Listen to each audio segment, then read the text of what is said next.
Good morning. Beautiful day here in the city. I wonder if I can get this September front garden walkthrough done without any interruptions. Alright, so first of all, there was an incredible amount of rain we've gotten in the last couple of weeks, so my rain barrel is full to the brim. I don't think I've ever explained how this system works. So it runs off the gutter up here, comes down, and it goes into the barrel here. Occasionally I have to go, there's like a screen here, and I have to clean that off. I put this one together myself. I put a brass spigot here, and you turn it, and there's water.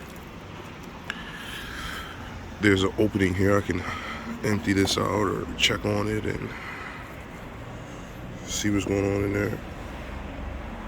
It's probably just leaf debris. I had no problems with mosquitoes, so it's been pretty good. Chef Lear's plant up here. This is going to go back inside this winter. I gotta repot it and clean off the soil, but it loved it outside all year long. Hey. This was a light that I had inside. I rigged it up with some solar power lights. So now it just, has a little razzle dazzle outside. My magnolia does a really good job of camouflaging the rain barrel in my neighbor's yard, which is kind of nice. It has done this little screen here, which is cool. It does a good job of putting like a barrier between the ugly and the things that I want you to see from the street view. Come on over here. I have my Rose of Sharon bonsai. I have my stone crop. It's just in a little pot here.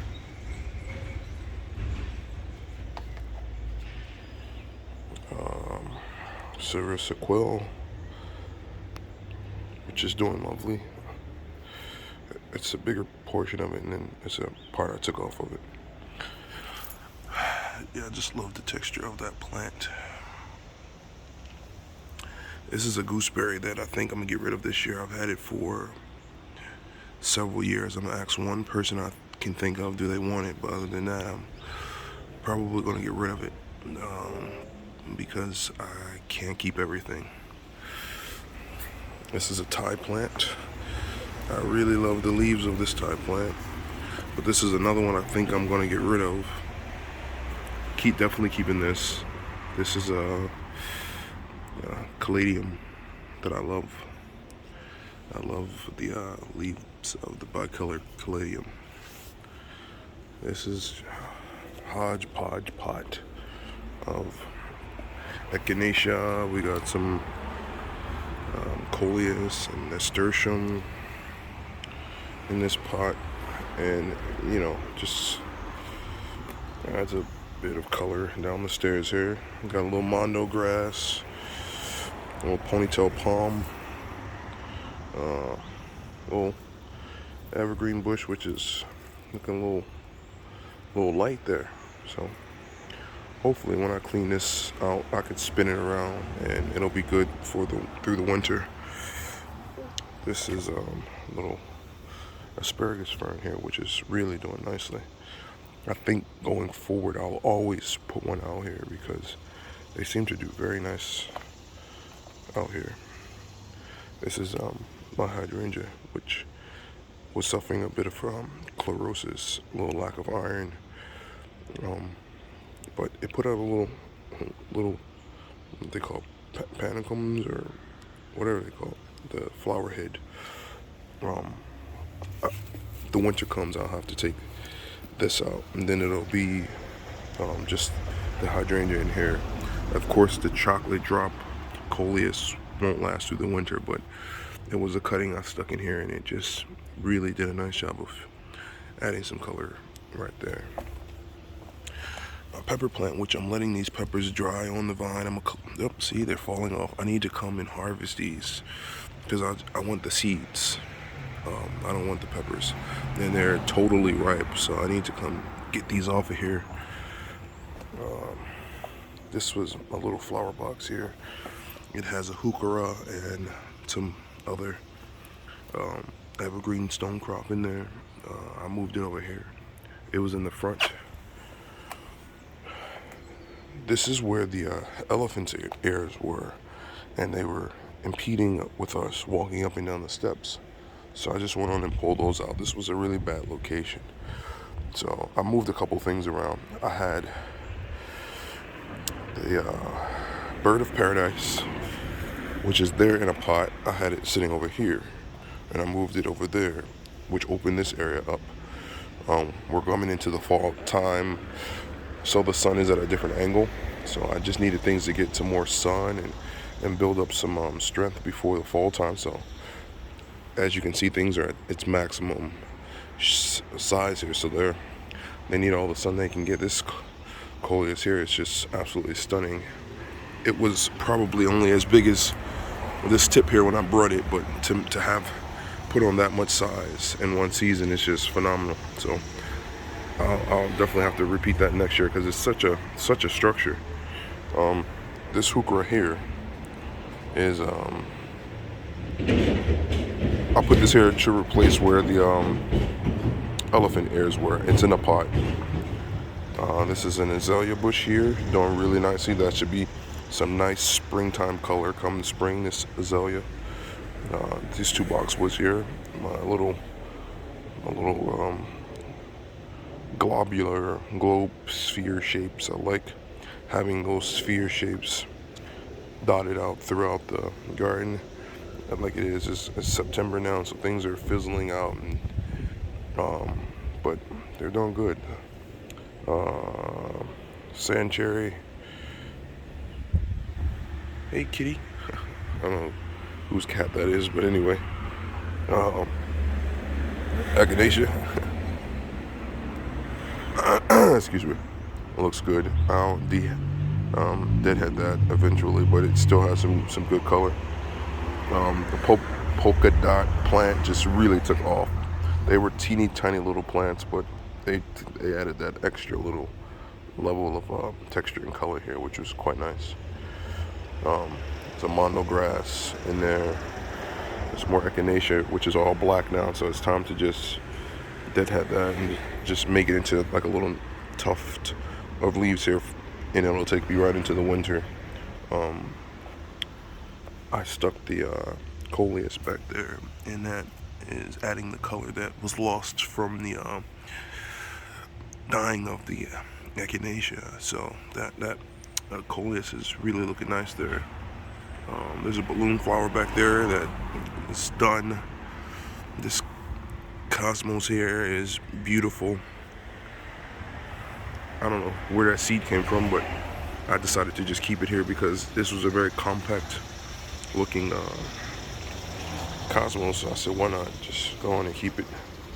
We have the lemon cypress, brown-eyed Susan, or black-eyed Susan here. I planted that this year, and it has a lot of heads on there. That should be quite nice to bring us into the fall after losing the Echinacea, which, you know, is still providing that leaf texture, but the blooms are gone. I have some kale back there. Kale looks good. It never went to seed, so it'll take me right into fall, and I'm probably be able to harvest it then, and the leaves will be much sweeter and less bitter. So I'll do that and probably process those and make some kale chips or something. But that's some dinosaur kale. This is a pussy willow here, which hopefully it doesn't get too big. It has a really tall stem here. I'll plop that in there at the beginning of the season, and you know, I'll keep it for now. But it's in front of magnolia, which, as I said before, is just really doing a nice job of screening the ugly behind it. There's some more spots of Coleus, which just adds some color. There's actually a heuchera down there, right there, It's like a plum color. You can't really see it, so that'll be nice to fill in right there next year. There's a rose here, and hosta that I think I'm going to pull out, and I'm going to plant hibiscus here, because this rose struggled this year. I don't know, I might give it another year, but it really died. As you can see, I had to clip off a lot of stems because it was dying. But hopefully it lives. If it doesn't, I have some hibiscus that I want to plant here that will grow and cover up my neighbor's tires there. This arborvitae here, I love it. If I had, I like one of everything, one or three of something. If I can't put three, I would rather have one, because it becomes too much in such a small space. But this arborvitae here has just a bright tone here, which is quite nice. As much as I love this crepe myrtle and its cranberry blossoms and its dark foliage and all of that good stuff, it gets this powdery mildew on it, and I hate looking at that because it feels like a failure, and I don't like to have things that aren't thriving. It grows, but it just really looks bad with all of this powdery mildew on it. And I can treat it and all that good stuff, but I don't want to have to do that. I want something that would enjoy being here, so I'm gonna let it go for now. But I really don't like the fact that it every year it just does that. You know, put on some good height and it adds some nice structure to this corner here, but I can think of a million things that I could put here that would thrive. It really smells like cat out here. That's why I hate the cats. They spray everywhere, and that smell is really nauseating. Has some euonymus that have taken over this structure. It did exactly what I wanted to do. Created this nice art piece here. So euonymus is fantastic for climbing up structures and doing a really nice job of just being a fixture. It could trail and run, which it does. The original head is here, but it has, and I usually just pick up the little tendrils and I weave them through here, and now it kind of like knows what to do, so that's kind of cool. And it's an evergreen, so you get all this color and variegation throughout the winter, which is very nice when everything else is gone. This is just a pot with Echinacea in it. I'll probably plop that right there actually into the ground before the seasons change, and get rid of the pot, and then just keep that Echinacea right there.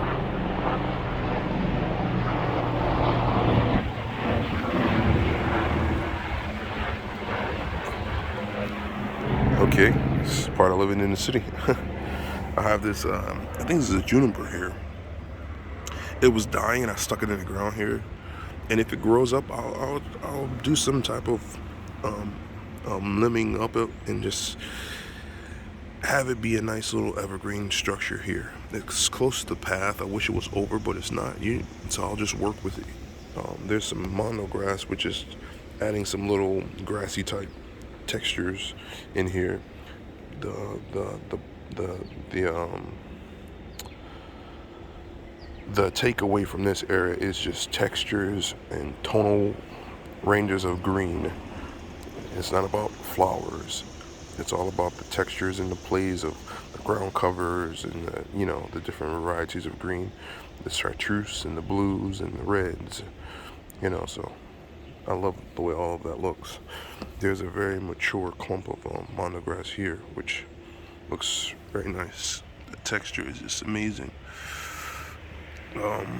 Bird bath, and the last lone sunflower here. So keep that. It just adds a nice little bit of color for now. Got some come down here. Got a variegated liriope, some mondo grass amongst this creeping jenny, and this is all creeping jenny here. But then in the front here, it's the penny warder something, and just those textures and how it like consumes the stone here just has a really nice quality. This is a Coleus, which it's a annual, so it'll die, but it added some nice color here. It had its own little microclimate. It likes shade, so it was protected by this evergreen shrub here, which I just kind of like make into 3 little spheres or some type of spherical shape. And it did really well here of adding that little bit of chartreuse and purple color in that space there. Behind all of that is my native to Pennsylvania, is my prickly pear cactus, which did wonderful. It has a nice lemony color flower in the springtime, and right now the lobes are looking really nice and evenly green. It's a very healthy specimen here. I clipped it back a little bit. I kind of tried to control the growth. Like I could clip off a couple more lobes and just keep it really compact here. As you can see, it goes pretty far back. I don't have a lot of space again, so everything that I do grow here, I kind of have to control it and keep everything in its smallest form. Clipping and trimming is a gardener's joy. It's not a burden. It's not a chore that they don't like. At least for me, I really like clipping and keeping things manicured and groomed and checked.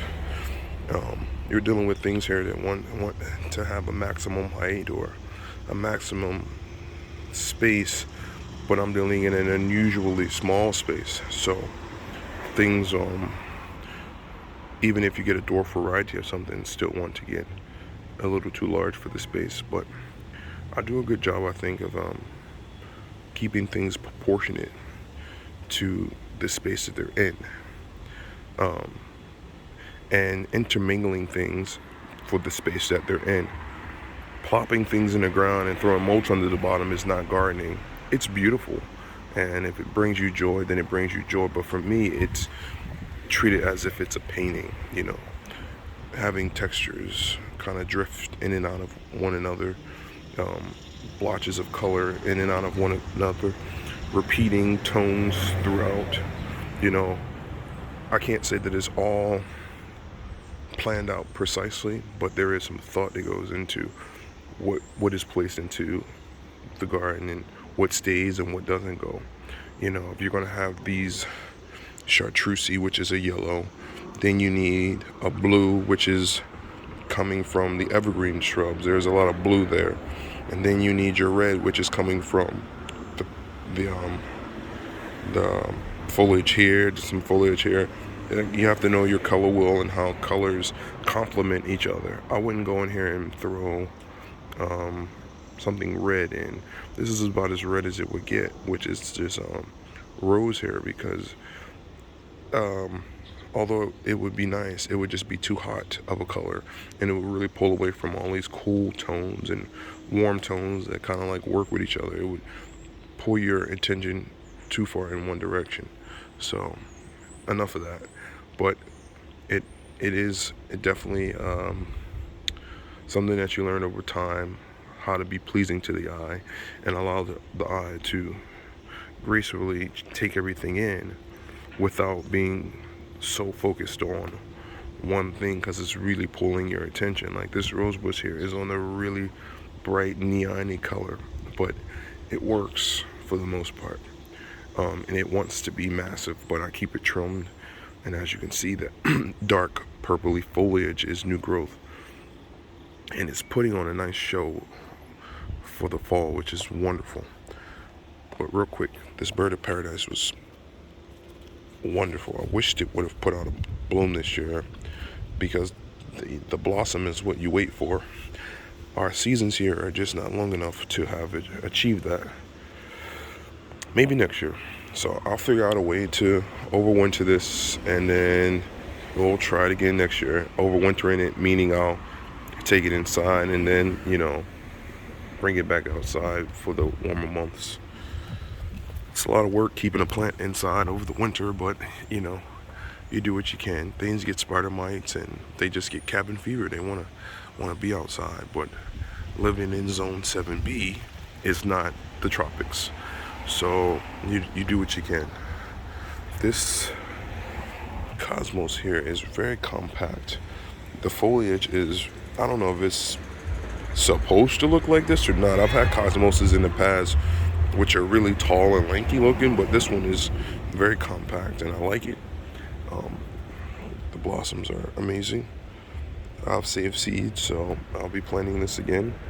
The Barberry, again, this yellow, then you got your red, and then you have like some blue tones here. They kind of like work with each other. As I was saying about the rose here, all of these purpley leaves show new growth. And when I took off the spin heads from before, it's putting out all new clusters of roses. So there will be one more good show before the fall. Before the first frost, which is kind of great that you get those repeat blooms and color. And that color right here works really nicely with this Barberry, which doesn't have to try that hard. It's just beautiful. It's full of thorns, which I like because it provides like a little bit of security from the cats which want to take over. But the tones of that, the leaves are amazing, which if you go all the way down, the older leaves are green, but this newer stuff is just wonderful. It looks just like this, but this has to generate a whole flower to give you the same feel that this does, and it's just foliage.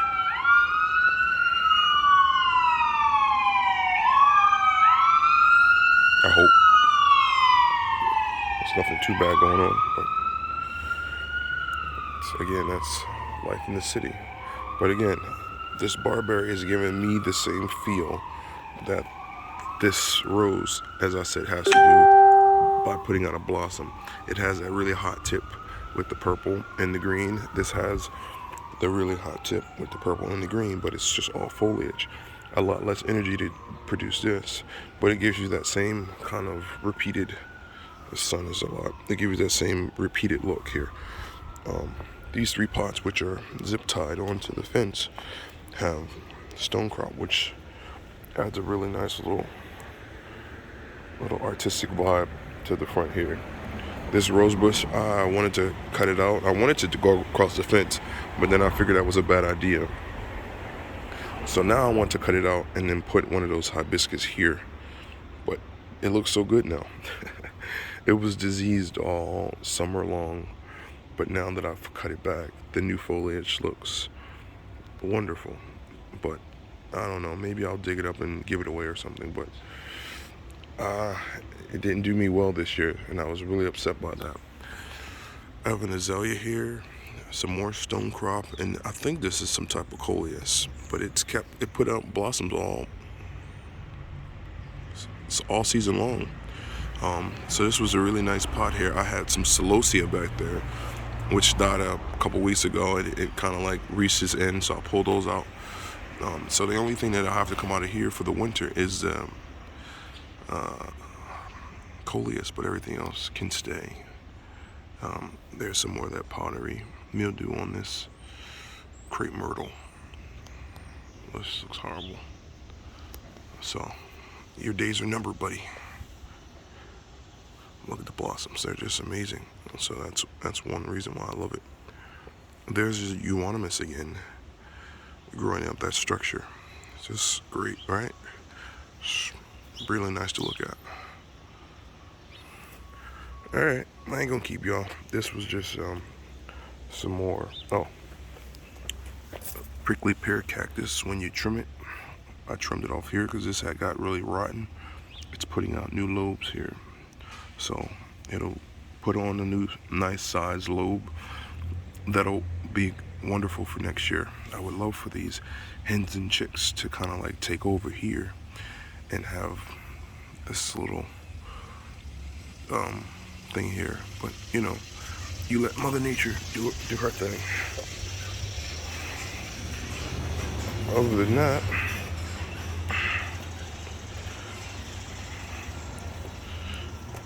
That is the September view of the garden. If you made it this far, you're amazing.